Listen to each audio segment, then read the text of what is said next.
SBI బ్యాంకుకు వినియోగదారుల forum వడ్డించిందా అంటే వడ్డించింది, మొటిక్కాయలు వేసింది అనుకోవాలి. ఇలాంటి తప్పులు మళ్ళీ ఒకసారి ఏ బ్యాంకు కూడా చేయకూడదు అంటూ కూడా ఈరోజు కన్జ్యూమర్ కోర్టు ఒక తీర్పు వెలువడించింది. చాలామంది వినియోగదారులు అనుకుంటుంటారు బ్యాంకులు తప్పులు చేస్తే మనం ఏం చేయలేమా అని. ఏమైనా చేయొచ్చు, చట్టం గురించి తెలుసుకోవాలి, ఆ చట్టం ఏ విధంగా పనిచేస్తుంది, ఏ విధంగా కంప్లైంట్ చేయాలనేది ఒక్కటి మనకు తెలిస్తే ఖచ్చితంగా న్యాయం జరుగుతుంది అనడానికి ఉదాహరణ ఇదే.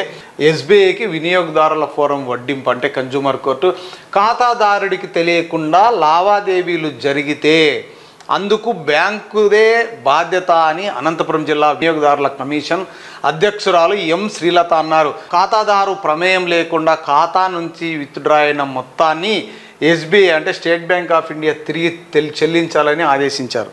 ఒకవేళ మన అకౌంట్లో డబ్బులుండి మనకు తెలియకుండా డ్రా అయ్యి అది వేరే ఏ సాకులు చెప్పినా ఖచ్చితంగా అది బ్యాంకుదే బాధ్యత అని తేల్చి చెప్పింది.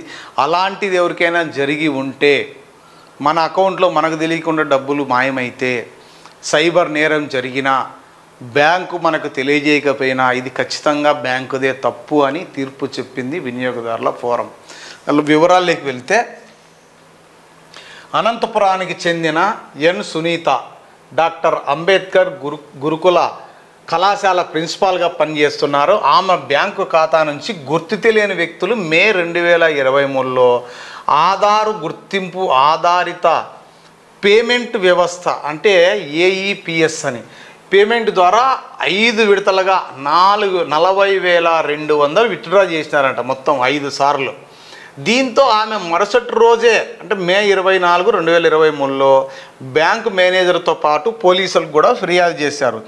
15 రోజుల్లో తిరిగి జమ చేస్తామని చెప్పిన బ్యాంకు అధికారులు ఆ మేరకు చర్యలు తీసుకోలేదు. దీంతో సునీత వినియోగదారుల కమిషన్ను ఆశ్రయించారు. ఈ కేసును గురువారం జిల్లా వినియోగదారుల కమిషన్ అధ్యక్షురాలు ఎం శ్రీలత, సభ్యులు బి గోపీనాథులతో కూడిన ధర్మాసనం విచారించింది. ఎస్బీఐ అధికారులు హాజరయ్యారు. ఆధార్ గుర్తింపు ఆధారిత పేమెంట్ విధానంలో వేలిముద్ర గుర్తింపు ఉపయోగించి 5 విడతల్లో 40,200 నగదు డ్రా చేశారని, ఇందుకు తాము బాధ్యత వహించబోమని తమ వాదన వినిపించారు బ్యాంకు వాళ్ళు. ప్రతి లావాదేవీకి మొబైల్కు మెసేజ్ కూడా పంపినట్లు తెలిపారు. అయితే కమిషన్ పరిశీలనలో ఈ అంశం నిరూపణ కాలేదు. అంటే ఆ మెసేజే రాలేదంట, మొబైల్కి మెసేజ్ రాకుండా చేశారు. ఆర్బీఐ 2017లో జారీ చేసిన మార్గదర్శకాల ప్రకారం ఖాతాదారులకు సమాచారం ఇవ్వకుండా జరిగిన లావాదేవీలకు బ్యాంకు బాధ్యత వహించాల్సి ఉంటుందని కమిషన్ చైర్పర్సన్ అన్నారు. ఈ అంశాన్ని పరిగణలోకి తీసుకొని సునీత ఖాతా నుంచి అనధికారికంగా విత్డ్రా అయిన 40,200 మొత్తానికి 6% వడ్డీతో ఈ నెల 23వ తేదీలోపు చెల్లించాలని తీర్పు వెలువరించారు.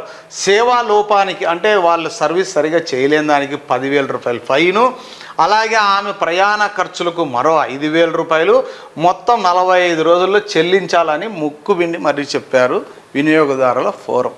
ఎవరికైనా ఇలాంటి అన్యాయము లేకపోతే మన అకౌంట్ నుంచి డబ్బులు విత్డ్రా అయ్యి మనకు తెలియకుండా మనకు సమాచారం రాకుండా ఏదైనా ఇలాగా మిస్యూజ్ జరిగితే బ్యాంకు వాళ్ళపైన వినియోగదారుల ఫోరం అని ఒకటి ఉంటుంది. కోర్టులో వెళ్ళి ఎక్కడైనా సమాచారం అడిగినా ఎవరైనా చెప్తారు.